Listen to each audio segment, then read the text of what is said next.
말씀 보시겠습니다. 오늘 은혜 받으실 기록된 하나님의 말씀은 창세기 40장 21절에서 23절입니다. 창세기 40장 21절에서 23절 보시겠습니다. 구약성서 62페이지에 있습니다. 창세기 40장 21절에서 23절까지입니다.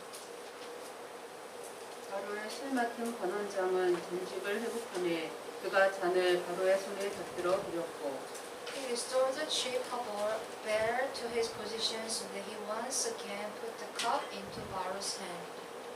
떡 굽는 관원장은 매달리니 요셉이 그들에게 해석함과 같이 되었으나 But he hanged the chief baker just as Joseph had said to them in his interpretation. 실 맡은 관원장이 요셉을 기억하지 못하고 그를 잊었더라. The chief bearer, however, did not remember Joseph, he forgot him. 하나님 말씀입니다. 네, 우리 창세기 40장 21절에서 23절까지 함께 읽었습니다. 우리 그 내용 가지고 내가 열 수도 닫을 수도 없는 문이 있다. 내가 열 수도 닫을 수도 없는 문이 있다라는 제목으로 함께 은혜 나누겠습니다. 우리 요셉이 있던 감옥에 애굽의 높은 관리들이 들어왔죠. 떡관원장도 들어오고 술관원장도 들어왔습니다. 그들이 이제 바로 왕에게 죄를 짓고 들어온 거죠. 요셉에게 그 사람들의 시중을 들라라고 하는 그런 명령이 떨어졌습니다. 그래서 열심히 그들의 시중을 들고 있던 차에 어느 날 아침에 요셉이 그들에게 들어갑니다. 그런데 그 두 관원장의 얼굴이 완전히 잿빛처럼 시커먼 겁니다. 그래서 그런 것들을 발견한 거죠. 그 술관원장, 떡관원장이 이상하고 무엇인가 계시를 담고 있는 것 같은 그런 꿈을 간밤에 꾸었습니다. 그것 때문에 이제 근심하는 모습을 보았던 거죠. 고대 이집트에서는 꿈을 굉장히 중요하게 생각했습니다. 그들의 운명을 담은 어떤 계시를 신이 꿈을 통해서 줄 수 있다라고 믿었던, 또 강력하게 믿었던 그런 시대였습니다. 그런데 죄를 짓고 감옥에 갇혀 있는 상태죠. 까딱 잘못하면 목숨도 잃을 수 있는 그런 쉽지 않은 위기의 상황입니다. 이 불안한 시점에서 뭔가 그들의 운명하고 연관되어 있는 것 같은 아주 생생한 꿈을 꾼 거죠. 그래서 이 꿈을 누구에겐가 묻고 싶은데, 꿈 전문가에게 묻고 싶은데 지금 감옥에 있는 겁니다. 그러니까 이제 미치고 팔짝 뛸 그런 상황에 있습니다. 그런데 꿈은 영적인 거죠. 꿈의 해석은 과학적으로 해석할 수 있는 것이 아닙니다. 이성적으로 해석할 수 있는 것이 아니죠. 영적으로 다루어져야 되고 그것을 해석할 수 있습니다. 하나님은 요셉에게 어릴 적부터 영적인 꿈을 꾸게 하셨고 또 영적인 꿈을 풀 수 있는 또 은사도 주셨습니다.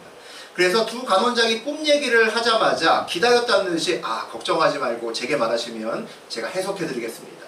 해석은 하나님께 있습니다. 우리 지난 시간에 그렇게 멋진 말을 하였습니다. 성경에서도 꿈 해석가는 손에 꼽을 만큼 드뭅니다. 오늘 요셉이 있고 한 사람 더 생각나는 사람이 다니엘이 있습니다. 그 둘이 대표적으로 남의 꿈을 해석하는 아주 영적인 해석가였죠. 오늘 그 꿈 이야기를 함께 어떻게 풀어내는지 보면서 함께 은혜를 나누는 시간 가졌으면 좋겠습니다. 우리 9절에서 11절 말씀 보겠습니다. 술 맡은 관원장이 그의 꿈을 요셉에게 말하여 이르되 내가 꿈을 보니 내 앞에 포도나무가 있는데 그 나무에 세 가지가 있고 싹이 나서 꽃이 피고 포도송이가 익었고 내 손에 바로의 잔이 있기로 내가 포도를 따서 그 즙을 바로의 잔에 짜서 그 잔을 바로의 손에 드렸노라. 요셉이 꿈 해석 전문가다라는 이야기를 듣고 나서 술관원장이 먼저 자기의 꿈 이야기를 하는 것을 볼 수 있습니다. 꿈에서 포도나무 봤고 그 다음에 세 가지에서 싹이 나고 꽃이 피고 그리고 포도송이가 열렸다라고 되어 있습니다. 바로왕의 잔이 자기의 손에 들려 있어서 포도를 짜내서 잔에다가 담아서 포도즙을 만들어서 왕에게 드렸다. 이런 꿈 내용이었습니다. 이 꿈을 듣고 나서 바로 우리 꿈 해석에 들어갑니다. 우리 12절, 13절 보겠습니다. 요셉이 그에게 이르되 그 해석이 이러하니 세 가지는 사흘이다. 지금부터 사흘 안에 바로가 당신의 머리를 들고 당신의 전직을 회복하리니 당신이 그 전에 술 맡은 자가 되었을 때 하던 것 같이 바로의 잔을 그의 손에 드리게 되리이다. 요셉이 술관원장의 꿈 이야기를 듣고 바로 꿈풀이를 합니다. 세 가지는 3일을 의미하고 3일 내에 복질될 거다라고 해석을 하죠. 다시 술관원장이 돼서 바로에게 잔을 이렇게 올려드릴 수 있을 거다라고 해석을 합니다. 왠지 우리나라에서 마치 무당에게 전 보는 것 같은 그런 느낌이 들죠. 이 말을 들은 술관원장이 기분이 아주 기뻤을 겁니다. 이야, 이 불안한 가운데서 내가 꿈을 꿨는데 이게 길몽이구나. 라고 얼마나 기분이 좋았겠습니까? 우리 14절과 15절 읽습니다. 당신이 잘 되시거든 나를 생각하고 내게 은혜를 베풀어서 내 사정을 바로에게 아뢰어 이 집에서 나를 건져 주소서. 나는 히브리 땅에서 끌려온 자요 여기서도 옥에 갇힐 일은 행하지 아니하였나이다. 술관원장의 꿈풀이를 바로 마친 요셉이 바로 청탁에 들어갑니다. 꿈풀이의 대가를 요구하는 거죠. 자기의 해몽대로 다시 높은 자리에 올라가면, 복직하면 자기의 이 어려운 신세를 좀 돌아보고 이 문제를 좀 해결해 주십시오라고 부탁을 합니다. 자기가 억울하게 죄 없이 이 감옥에 갇혀 있다는 거죠. 히브리 땅에서 잘 살다가 억울하게 애굽에서 끌려왔는데 애굽에서도 정말 정직하게 열심히 살았는데 감옥에 갇혔다는 겁니다. 누명을 썼다는 거죠. 복직되면 좀 바로 왕에게 바로 옆에 있으니까 왕에게 좋은 말씀 드려줘서 나를 좀 감옥에서 꺼내 주십시오라고 그렇게 부탁을 합니다. 그는 술관원장의 꿈을 해석하면서 술관원장이 머지않아서 복직될 것을 확신하고 있습니다. 그런 모습을 우리가 요셉에게서 볼 수 있죠. 그러니까 청탁하는 거죠. 자기의 꿈 해석에 대해서 엄청난 자신감을 갖고 있구나를 볼 수 있습니다. 이 말을 들은 술관원장이 어떻게 반응했을까요? 흔쾌히 들어주겠다고 했겠죠. 걱정하지 마. 내가 복직되면 바로 풀어줄게. 아무 걱정하지 마. 나만 믿어. 아마 그렇게 이야기했을 겁니다. 우리 16절과 17절 보겠습니다. 떡 굽는 관원장이 그 해석이 좋은 것을 보고 요셉에게 이르되 나도 꿈에 보니 흰떡 세 광주리가 내 머리에 있고 맨 윗 광주리에 바로를 위하여 만든 각종 구운 음식이 있는데 새들이 내 머리에 광주리에서 그것을 먹더라. 옆에서 요셉이 술관원장의 꿈을 아주 그럴듯하게 또 이해가게 그럴듯하게 해석하는 모습을 보면서 야, 꿈 전문가 맞구나 라고 떡관원장이 생각했던 것 같습니다. 그러니까 이어서 자기 꿈 이야기를 합니다. 떡관원장이 흰떡 세 광주리를 머리에 이고 있고 제일 윗 것이 바로를 위한 떡광주리였다라고 이야기를 합니다. 새들이 제일 위에 있는 그 떡광주리 안쪽에서 바로의 떡을 먹고 있었다라고 이야기를 하죠. 떡관원장은 꿈을 꾸고 아마 술관원장보다 더 고민하지 않았을까 싶습니다. 우리가 꿈의 내용을 읽어보니까 더 비유가 더 많고 더 복잡한 꿈인 거죠. 해석이 좀 더 어렵다는 느낌이 듭니다. 그런데 비슷한 맥락을 갖고 있는 꿈을 멋지게 요셉이 해결하는 것을 듣습니다. 그러면서 야, 내 꿈도 이야기할 수 있겠구나라는 생각이 들었을 거고 술관원장의 꿈에서 세 개의 가지가 나왔는데 내 꿈에서도 세 광주리가 나왔다. 굉장히 비슷한 꿈이다. 내 꿈도 술관원장 꿈처럼 길몽인 것 같다라는 기대감을 갖고 아마 이야기했을 겁니다. 그의 꿈 해석을 보겠습니다. 18절, 19절 보죠. 요셉이 대답하여 이르되 그 해석은 이러하니 새 광주리는 사흘이라. 지금부터 사흘 안에 바로가 당신의 머리를 들고 당신을 나무에 달리니 새들이 당신의 고기를 뜯어 먹으리라 하더니 요셉이 이번에는 떡관원장의 꿈을 풀이합니다. 세광주는 3일이라는 뜻이라는 거죠. 여기까지는 술관원장의 꿈과 비슷합니다. 모두 그 이유는 완전히 달라지죠. 3일 안에 나무에 달려 처형을 당할 거고 시체는 새 먹이가 될 거다라는 아주 끔찍한 해석을 합니다. 아마도 요셉의 꿈 해석을 들은 다음에 떡관원장의 얼굴색이 완전히 사색으로 바뀌었겠죠. 아마 제 생각에는 화를 버럭 냈을 것 같습니다. 요셉은 애굽에서는 전혀 듣도 보지도 못한 듣보잡이죠. 듣보잡 꿈 해석가입니다. 그가 오늘 이상한 꿈 해석을 했기 때문이죠. 만약 그 꿈대로 이루어지지 않고 떡관원장이 복직된다 라면 그날 이후로 요셉은 죽은 목숨입니다. 아마 평생 감옥에서 썩을 겁니다. 그럼에도 불구하고 요셉이 그 나쁜 내용의 꿈 해석을 그냥 바로 지체 없이 전할 수 있었다는 것은 자기의 꿈 해석에 그만큼 자신감이 있었다는 거죠. 왜냐하면 자기의 꿈 해석이 자기 머릿속에서 나온 것이 아니라 자기 경험 속에서 나온 것이 아니라 하나님으로부터 나왔음을 요셉은 확신하고 있었기 때문일 것 같습니다. 어쨌든 오늘 두 간원장 입장에서는 검증되지 않은 요셉이라는 낯선 꿈 해석가의 해석을 들었습니다. 당시에는 뭐 믿거나 말거나였을 수 있겠죠. 어쨌든 요셉의 꿈풀이를 듣고 나서 술관원장은 어쨌든 기분이 좋았을 거고 좋은 꿈의 몽을 들었으니까. 그리고 떡관원장은 완전히 그날 기분이 잡쳤을 겁니다. 어떻게 되나 보겠습니다. 20절 보죠. 제3일은 바로의 생일이라. 바로가 그의 모든 신하를 위하여 잔치를 베풀 때에 술 맡은 관원장과 떡 굽는 관원장에게 그의 신하들 중에 머리를 들게 하리라. 아마도 술관원장과 떡관원장은 일종의 대기발령 중이었던 것 같습니다. 아직 감옥에 있는데 일시적인 징계고 최종적인 벌이 어떻게 될지는 아직 결정되지 않은 것 같습니다. 3일 후에 바로의 생일, 왕의 생일날에 모든 신하들에게 바로가 생일턱을 냅니다. 식사를 대접을 합니다. 그 흥겨운 자리에서 바로가 술관원장과 떡관원장을 오라고 합니다. 머리를 들게 하죠. 머리를 들게 한다는 것이 이제 감옥에서 꺼낸다는 얘기입니다. 왕의 생일에 사면이 이루어지는 것은 아주 일반적인 얘기일 수 있죠. 뭐 오늘날에도 새로운 대통령이 취임하던가 나라에 아주 큰 경사가 있으면 많은 죄수들의 그 감옥에 있는 시간을 줄여주는 그런 사면의 그런 조치가 이루어지기도 합니다. 왕의 생일잔치에 초대받아 나오는 두 사람의 기분은 어땠을까요? 술관원장과 떡관원장 모두 다 안도의 한숨을 쉬었을 겁니다. 야, 파티에 초대하는 거 보니까 야, 우리들이 오늘 이제 나가나 봐. 왕이 우리의 죄를 용서해 주나 봐 했겠죠. 기대에 찼을 겁니다. 그 결과를 보죠. 우리 21절, 22절입니다. 바로의 술 맡은 관원장은 전직을 회복하매 그가 잔을 바로의 손에 받들어 드렸고 떡 굽는 관원장은 매달리니 요셉이 그들에게 해석함과 같이 되었으나 두 관원장은 모두 똑같이 같은 날에 손잡고 함께 감옥에서 나왔습니다. 함께 감옥에서 나왔는데 그 뒤의 이야기는 전혀 달라졌죠. 술관원장은 자기의 자리를 회복하고 다시 바로에게 잔을 올릴 수 있게 복직이 됩니다. 그런데 떡관원장은 사형을 당했다라고 기록됩니다. 술관원장과 떡관원장 모두 다 요셉의 꿈 해석대로 정확하게 그의 미래가 이루어졌음을 볼 수 있습니다. 23절 보죠. 술 맡은 관원장이 요셉을 기억하지 못하고 그를 잊었더라. 술관원장이 복직의 기쁨이 너무 기뻤기 때문일까요? 아니면 함께 감옥에 있으면서 동고동락했던 떡관원장이 죽어서 사형당하는 모습을 보고 그 충격이 너무 컸기 때문일까요? 술관원장은 요셉의 기대하고는 달리 바로왕에게 요셉에 대한 이야기를 하지도 않고 석방도 역시 물 건너갔습니다. 요셉을 기억하지 못하고 그를 잊었더라 라고 되어 있습니다. 오늘 성경은 술관원장이 요셉의 부탁을 잊은 것이 아니라 요셉을 잊었다고 얘기를 합니다. 요셉 자체를 까마득하게 잊었다는 거죠. 그리고 기억하지 못하고 잊었다라고 반복해서 얘기합니다. 잠깐 깜빡한 것이 아니라는 겁니다. 바빠서 미처 돌볼 틈이 없어서 잠깐 깜빡한 것이 아니라는 거죠.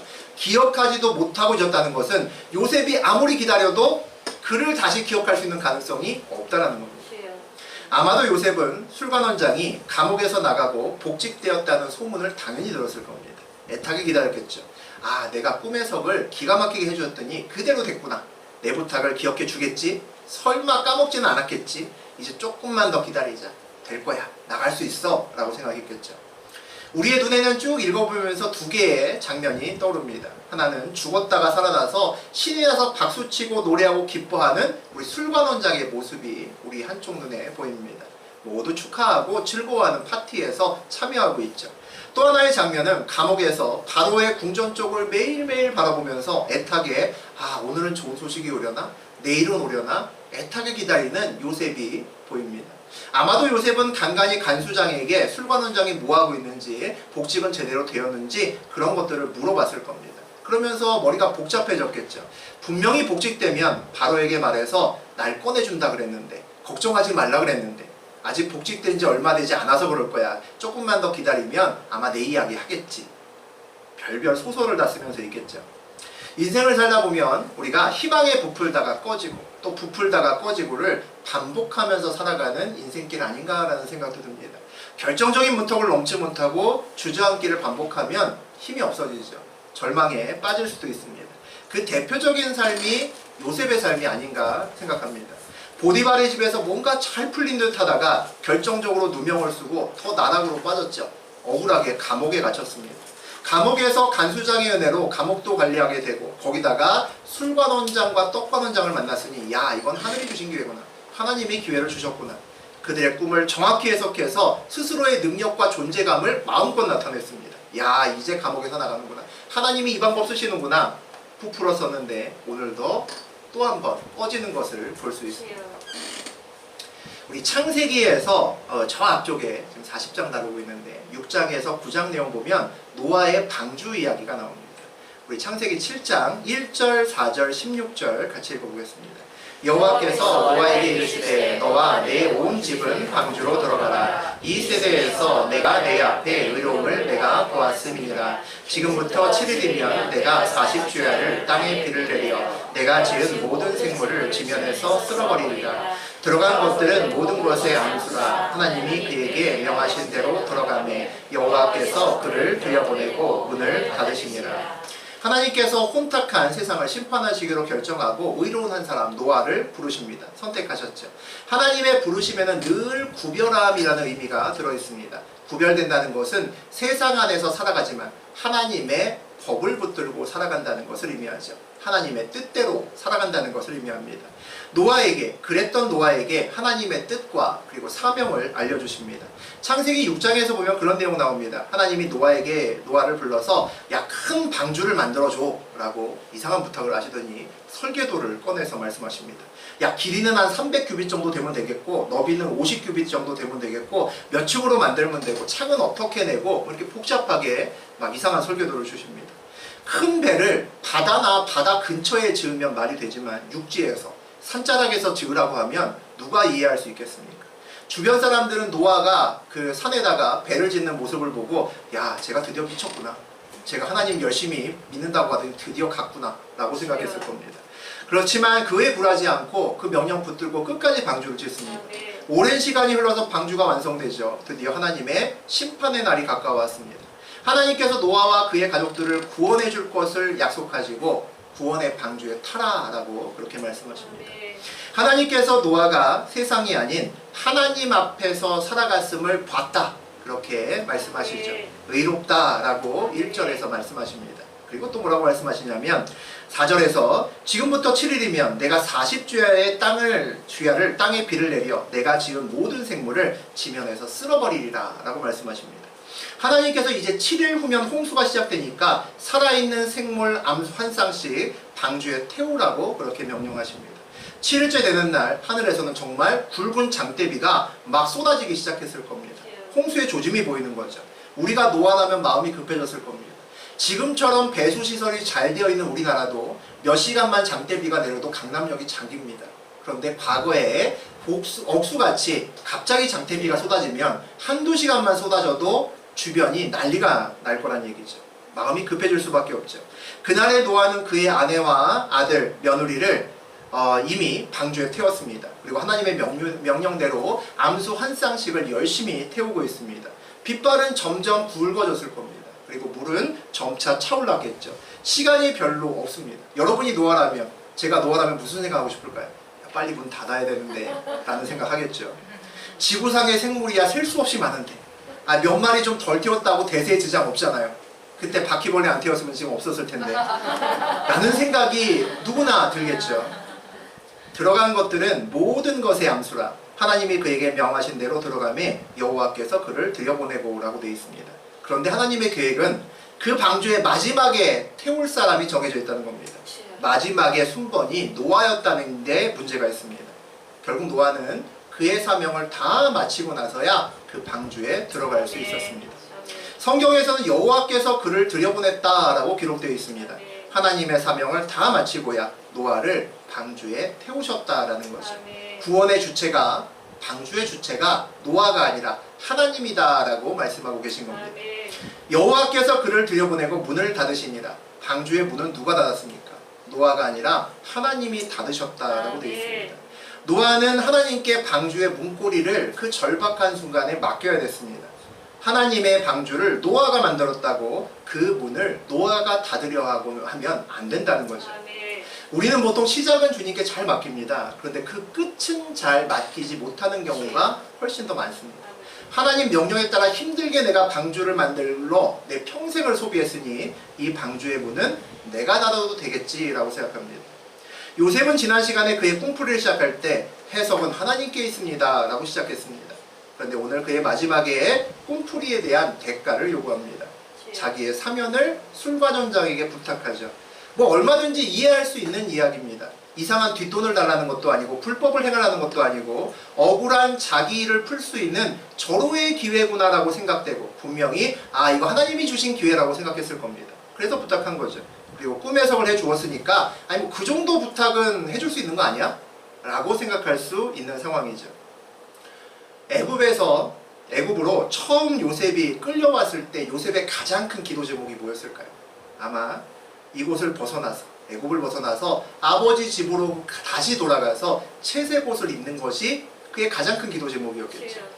보디발의 집에서 노예로 있을 때 요셉의 가장 큰 기도 제목이 뭐였을까요? 아버지 집으로는 못 가도 이곳에서 잘 보여서 성공해서 종의 신분에서 좀 벗어났으면 좋겠다 라는 것이 가장 큰 기도 제목이었을 겁니다. 현재 감옥에 있는 요셉의 가장 큰 기도 제목은 뭘까요? 종으로 살아도 좋으니까 억울하게 뒤집어 쓴 죄를 벗고 감옥에서 해방되기만 해도 살 것 같다. 그게 기도 제목이었을 겁니다. 가만 보니까 채색 옷을 벗고 나서는 요셉의 가장 큰 1번 기도 제목은 하나도 이루어진 것이 없구나라는 생각이 듭니다. 23절 다시 한번 읽어보자. 술 맡은 관원장이 요셉을 기억하지 못하고 그를 잊었더라. 오늘의 마지막은 술관원장이 요셉을 기억하지 못하고 그를 잊었다라는 말로 끝맺습니다. 걱정하지만 야 내가 복직되면 너 바로 풀어줄게. 아무 걱정하지 마. 나만 믿고 조금만 기다려 라고 말했던 술관원은 요셉을 기억하지도 못하고 아예 생각지도 못하고 있습니다. 그를 기다리는 요셉의 시간만 계속 하염없이 정처 없이 뒤로 시간이 길어집니다. 그 시간 동안에 요셉이 깨달아야 되는 것은 무엇일까요? 그 시간 뒤에 있는 하나님의 메시지는 뭘까요? 그 감옥의 문은 술관원장이 열어주는 것이 아니다 라는 것을 요셉은 알아야 됐을 겁니다. 술관원장이 요셉을 기억하지도 못하고 요셉을 잊은 그 시간에 요셉이 정말 알아야 됐던 또 다른 것은 뭘까요? 그 시간에 술관원장뿐만 아니라 요셉도 요셉 자신을 잊어야 되는 시간이 아니었을까라는 생각이 듭니다. 자기를 온전히 하나님 앞에 내려놓는 시간이 돼야 된다는 거죠. 술관원장은 감옥문을 여는 요셉의 절대의 방법이었습니다. 아주 기가 막힌 방법이었죠. 요셉은 그럼에도 불구하고 온전히 내 방법 내려놓고 술관원장을 내려놓고 감옥문을 하나님께 맡겨야 되지 않았을까라는 생각이 듭니다. 요셉에 대한 아까 요셉의 기도 제목들을 우리가 한번 생각해 봤는데 요셉에 대한 하나님의 가장 큰 기도 제목은 또 뭐였을까요? 요셉 스스로 자신이 누군지 그 정체성을 찾는 것 아닐까라는 생각이 듭니다. 요셉의 정체성은 뭘까요? 오늘 그가 그의 입술로 얘기를 합니다. 우리 15절 다시 한번 읽어보자. 나는 히브리 땅에서 끌려온 자요 여기서도 옥에 갇힐 일은 행하지 아니하였나이다. 요셉은 스스로를 히브리인이라고 말합니다. 애굽의 종으로 살아가지만 그는 애굽 사람이 아니라 난 히브리 사람이고 히브리 사람인데 애굽에서 살고 있을 뿐이다 라고 이야기를 하는 거죠. 히브리인의 뜻이 뭐냐면 건너온 자입니다. 히브리인은 요단강을 건너고 광야를 건너야 하는 자라는 거죠. 요셉이 믿음으로 산을 넘고 강을 건너고 광야를 걸어갈 수 있는 히브리인이 될 때까지 그런 믿음이 될 때까지 하나님은 그를 훈련시키실 겁니다. 요셉은 히브리인의 정체성을 갖고 있기 때문입니다. 우리 인생길에서도 요셉의 감옥도 있고 노아의 방주도 있습니다. 요셉의 감옥이라고 하면 우리에게 연단의 시간이고 노아의 방주라고 하면 사명과 구원의 시간일 겁니다. 두 시간 모두 전적으로 주님의 주권 아래 보내야 되는 시간입니다. 그것은 고유한 하나님의 영역이고 우리는 철저하게 순종하며 따라가야 되는 시간입니다. 인생길에는 내가 열 수도 닫을 수도 없는 그런 문이 있습니다. 그런 시간이 있다는 거죠. 노아의 방주의 시간과 요셉의 감옥의 시간이 저는 그렇다라고 생각합니다. 누구나 방주의 문은 닫고 싶을 거고 감옥의 문은 열고 싶을 겁니다. 그러나 그 문은 우리가 닫을 수도 열 수도 없는 문이라는 거죠.